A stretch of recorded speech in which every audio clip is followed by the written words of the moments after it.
Hello दोस्तों मैंने अभी अभी क्रिस्टोफर नोलन की ओपन हैमर नाम की फिल्म देखकर खत्म की है। 3 घंटे की लेंथ है एंड ये मूवी 2005 की एक बायोग्राफी अमेरिकन प्रोमेथियस पर बेस्ड है।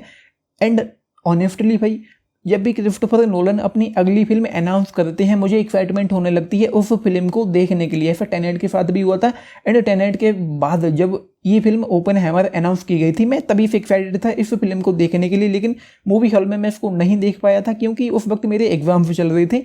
एंड अब मैं एक्साइटेड था जब से ये फिल्म प्राइम वीडियो पर हिंदी में अवेलेबल हुई है। आप लोगों के कमेंट भी मुझे मिल रहे थे कि इस फिल्म को देखो, देख कर रिव्यू करो, लेकिन मुझे पहले तो शांत मूड चाहिए था एंड उसके बाद मुझे टाइम चाहिए था कि मैं इस मूवी को पूरी तसल्ली के साथ बिंज वॉच कर पाऊँ। तो आज मुझे मौका मिला इसको देखने का। आज 5 दिन हो गए हैं प्राइम वीडियो पर स्ट्रीम हुए इस फिल्म को। एंड लेट मी टेल दोस्तों, मूवी यार काफ़ी अच्छी है, सेकेंड हाफ में अच्छी है। एंड ऑनेस्टली भाई मुझे क्या लगता है कि उन्होंने बायोग्राफी पर बेस करके ये जो फिल्म बनाई है ये गलत किया। क्रिस्टोफर नोलन अपने आप में एक जीनियस डायरेक्टर हैं, मतलब बेहतरीन हैं।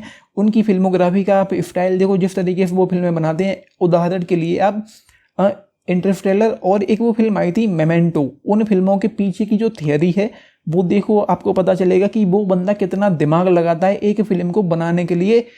एंड ये फिल्म भाई एक एग्जाम्पल इंसेप्शन का भी दिया जा सकता है। तो ये फिल्म भाई एक बायोग्राफी पर बेस करके उन्होंने फिल्म बनाई है एंड यहाँ पर उन्होंने कैरेक्टर डेवलपमेंट पर जरा भी काम करने की जरूरत नहीं समझी। हो सकता है कि उनको ये लगाओ कि भाई वो रॉबर्ट जे ओपेनहाइमर जो बंदा है, जो साइंटिस्ट था, जो फिजिसिस्ट था, उसके बारे में दुनिया को पता होगा। अच्छी बात है, दुनिया को पता है, लेकिन बहुत गहराई से नहीं पता है। हो सकता है कि अमेरिका में गहराई से पता हो, लेकिन इंडिया में या और दूसरी कंट्रीज में हो सकता है कि लोगों को बहुत गहराई से ना पता हो और जो दूसरे और कैरेक्टर्स थे उनके बारे में पता ना हो। तो उन कैरेक्टर्स को उन्होंने डेवलप करने पर जरा भी जोर नहीं दिया, जरा भी काम नहीं किया। एंड ये मूवी शुरू हुई एंड शुरू होते ही चलती रहती बार बार पास्ट और प्रेजेंट में जम करती। हमको पता भी नहीं चलता कि कौन से वक्त में प्रेजेंट चल रहा है या कौन से वक्त में पास्ट में फिल्म जा रही है। हमको पता है कि 1954 में एक इन्वेस्टिगेशन कमेटी बिठाई गई थी जब उनके ऊपर कुछ चीज़ें चल रही थी, सिक्योरिटी हियरिंग को लेकर कुछ चल रहा था, कुछ इन्वेस्टिगेशन चल रही थी। तो वो प्रेजेंट था, 1954 वाला जो था जब उन पर हियरिंग चल रही थी वो प्रेजेंट था।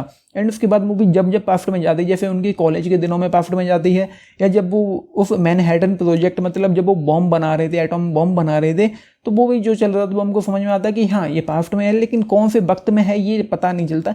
एंड उसके अलावा कैरेक्टर डेवलपमेंट पर जरा भी काम नहीं किया गया। कैरेक्टर्स के बारे में हमको कुछ भी नहीं बताया गया। जैसे कि कुछ महान कैरेक्टर्स हैं, जैसे कि एल्बर्ट आइंस्टाइन है, उनके बारे में हमको पता कि भाई वो कौन है, उसके बारे में ना बता दे तो चलो ठीक भी था, एक बार को समझ में आ जाता। लेकिन ओपन हैमर के बारे में भी उतना डिटेल में ना बता दे तभी समझ में आ जाता। लेकिन और जो कैरेक्टर हैं यार, जैसे कि रॉबर्ट डाउनी जूनियर का जो कैरेक्टर है, या जैसे कि मैट डेमन का जो कैरेक्टर था, जैसे कि और जो कैरेक्टर थे जो इन्वेस्टिगेशन चल रही थी, वो बंदा था, उनके बारे में कुछ भी नहीं बताया। तो ये चीज़ गलत हो गई। एंड इस वजह से मूवी की जो राइटिंग है वो काफ़ी मुझे उतनी अच्छी नहीं लगी ऑनेस्टली, क्योंकि चीज़ें ही पता नहीं चलती तो आप क्या ही किस में इन्वेस्ट करोगे। जब समझ में नहीं आएगा कि मूवी किस दिशा में जा रही है, यहाँ पर हो क्या रहा है, कहानी के नाम पर क्या क्या चल रहा है, जब वही समझ में नहीं आएगा तो क्या ही आप उतना इन्वेस्ट हो पाओगे। तो लगभग 1.5 घंटा मुझे बहुत परेशानी हुई इस फिल्म को देखने में।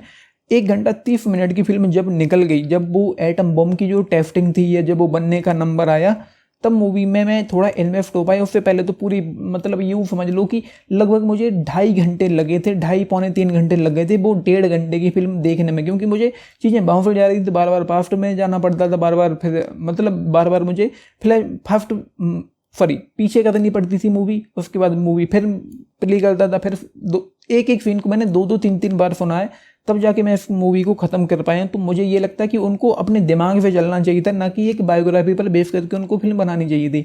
ये उन्होंने बहुत गलत किया क्रिस्टोफर नोलन ने। एंड उसके अलावा सेकेंड हाफ में कुछ मोमेंट थे जब वो टेस्ट करने का नंबर आया एटम बम को, जब उन्होंने टेस्ट किया, परीक्षण किया उसका, तो वो सीन कुछ ऐसा था जब आपकी शायद एक्साइटमेंट बढ़ने लगे, या हो सकता है कि आपकी हार्ट बीट भी बढ़ने लगे एक्साइटमेंट के साथ साथ। तो सेकेंड हाफ में मुझे मूवी काफ़ी अच्छी लगी, वहाँ पर काफ़ी एंगेजिंग लगी। लेकिन उससे पहले मुझे ना तो ज़रा भी एंगेजिंग लगी, ना एक्साइटिंग लगी, ना कुछ भी बहुत खास लगा एक फिल्म के तौर पर। या कुछ ऐसा हो कि एक मूवी है तो उसमें कुछ हमको ऐसा देखने को मिले जिसको हम या तो एंजॉय कर पाएँ, या एंटरटेनमेंट के नाम पर कुछ ऐसा हो, कुछ भी नहीं था। ऊपर से लंबी लेंथ फील होती है काफ़ी ज़्यादा। एंड जहाँ तक मुझे पता है कि क्रिस्टोफर नोलन की सबसे लंबी फिल्म यही है, ओपन हैमर। 3 घंटे और 22 सेकंड की फिल्म की लेंथ, जो नहीं होनी चाहिए थी। एटलीस्ट कैरेक्टर डेवलपमेंट पर डिटेल में काम किया जाता तब तो ये जस्टिफाई कर सकते थे कि 3 घंटे की फिल्म है। लेकिन अपने कैरेक्टर डेवलपमेंट पर ज़रा भी काम नहीं किया। उसके अलावा फिल्म बस चलती जा रही किस दिशा में जा रही है उतना डिटेल में हमको पता नहीं होता कि किस दिशा में जा रही है। लेकिन 3 घंटे इस हिसाब से तो मुझे जस्टिफाइंग नहीं लगे, काफ़ी लेंथी फील होती है जो कि नहीं होना चाहिए था। एंड इसके अलावा मूवी में जैसे कि सेकंड हाफ में जाकर जब हमको पता चला कि ओपेनहाइमर खुद अपने आप में गिल्ट में है कि उसने ये क्या कर दिया, एंड जो नागासाकी और जो हिरोशिमा पर जो कुछ भी हुआ था उसके बाद जो उसकी हालत थी, मतलब वो जो गिल्ट में था, उसको लगता था कि उसने बहुत कुछ मतलब गड़बड़ कर दिया है, तो वो कुछ अच्छा देखने को मिला। मतलब एक्टिंग के नाम पर बेहतरीन परफॉर्मेंस दी है सिलियन मर्फी ने। मतलब वो बंदा ऑस्कर डिजर्व करता है इस फिल्म के लिए। बाकी उसके अलावा कुछ ट्विस्ट एंड टर्न भी है, जैसे रॉबर्ट डाउनी जूनियर को लेकर कुछ चीज़ें हमको पता चली, वो अगेन कुछ अच्छा था। लेकिन उसके अलावा यार और अच्छी खासी कमी है इस फिल्म में। ऑनेस्टली आज के बाद मैं इस फिल्म को कभी नहीं देखना चाहूँगा, क्योंकि ये तो डिटेल में गई ही नहीं। एंड एक चीज़ और मैं आपको क्लियर कर दूँ साफ तौर पर, अगर आपको उन चीज़ों के बारे में जैसे मैनहट्टन प्रोजेक्ट है या एटम बॉम्ब है या किसने बनाया, क्यों बनाया, किन हालातों में बनाया, या फिर और जो कैरेक्टर्स हैं उनके बारे में अगर आपको जानकारी नहीं है, तो भी आपका हाल मेरे जैसे ही होगा। चीज़ें बाहर जाएंगी एंड बहुत कुछ तो निकल ही जाएगा दिमाग से कि क्या हो गया, क्यों हो गया, एंड काफ़ी कुछ तो पल्ले ही नहीं पड़ेगा। अगर आपको पता है, डिटेल में जानकारी है, इस फिल्म को देखने से पहले आपको बहुत कुछ पता है जो वहाँ पर जो और दूसरे कैरेक्टर्स थे उस दौरान इस फिल्म के जो मेन कैरेक्टर ओपेनहाइमर से जुड़े हुए, उसके ताल्लुकात जिन जिन लोगों से थे उनके बारे में आप लोगों को पता है, तब तो शायद आप इस फिल्म को एंजॉय कर पाएँ, तब तो शायद आपको ये देखने में अच्छी लगी। लेकिन मुझे तो उतनी अच्छी नहीं लगी, क्योंकि मुझे डिटेल में जानकारी है ही नहीं। जो दूसरे कैरेक्टर्स हैं उनके बारे में मुझे पता है ही नहीं। तो ये है, फिर ज़्यादा मतलब मुझे कुछ भी नहीं कहना। एक सजेशन मैं दूंगा कि इस फिल्म का आप ब्लूरे आईमैक्स वाला वर्जन देखें जो हिंदी में अवेलेबल है, वरना अमेजन प्राइम पर जो फिल्म है उसको आप रेंट करना चाहते हैं 150 रुपये में, तो वो तो बहुत ज़्यादा गलत हो जाएगा। पहले तो कुछ फिल्म यहाँ पर कट किए गए हैं। अगर आपको फैमिली के साथ फिल्म देखनी है तब तो आप अमेजन प्राइम वाले कट के साथ जा सकते हैं। अकेले में देखनी है तब तो आपको ब्लूरे आईमैक्स के साथ ही जाना चाहिए, क्योंकि वहाँ पर कुछ न्यूडिटी फिल्म भी हैं।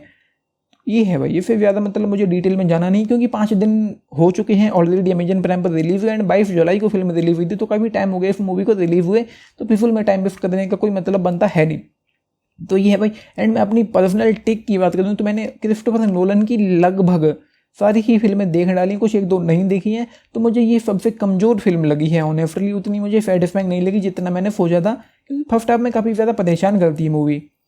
तो ये है भाई, जस्ट मेरी तरफ से 3.5 स्टार आउट ऑफ 5 इस फिल्म के लिए। बाकी एक्टिंग की मैं बात करूँ तो जैसा कि मैंने कही दी है, सिलियन मर्फी का काम बेहतरीन है। मतलब ऑस्कर डिजर्विंग परफॉर्मेंस दी है सिलियन मर्फी ने, बेहतरीन काम किया है। एंड उसके अलावा जो और दूसरे एक्टर्स हैं उनका भी काम कहीं ना कहीं अच्छा, देखने में अच्छा लगता है। एंड डिटेलिंग पर काम करना चाहिए था। एंड मैं यही कहूँगा बार बार कि स्क्रीन प्ले और राइटिंग पर अच्छे से काम करना चाहिए था, जो मुझे पसंद नहीं है। एंड जो वो बॉम्ब ब्लास्ट हुआ टेस्टिंग के दौरान, वो यार क्या ही गजब का सीन था। मतलब उसका फिल्मांकन ऐसा कहा गया कि इस फिल्म के लिए उन्होंने कम से कम VFX का यूज किया, एंड वो ऐसा लगभग हमेशा करते भी हैं कि क्रिस्टोफर नोलन, उनकी एक खासियत है। तो जो सीन था, जो बॉम्ब ब्लास्ट हुआ, यार क्या ही रियल लगता है, बेहतरीन शॉट था वो। ये है film, just 3.5 star out of 5 इस फिल्म के लिए मेरी तरफ से। मैं अपनी सूझबूझ से यही रेटिंग दूंगा, 3.5 स्टार आउट ऑफ 5। एंड 10 में से अगर आप पूछें तो केवल 7 स्टार्स। चाहें तो फैमिली के साथ देख सकते हैं, लेकिन अमेजन प्राइम वाला कट देखें, ब्लूरे वाला आईमैक्स वाला फैमिली के साथ नहीं देख सकते हैं, कुछ न्यूडिटी वहाँ पर है। तो आपने फिल्म देखी है, लिख के बताना आप लोगों को ये कैसी लगी। बाकी लाइक शेयर सब्सक्राइब भी करना चैनल को, वीडियो को। And this is Nitish, thank you.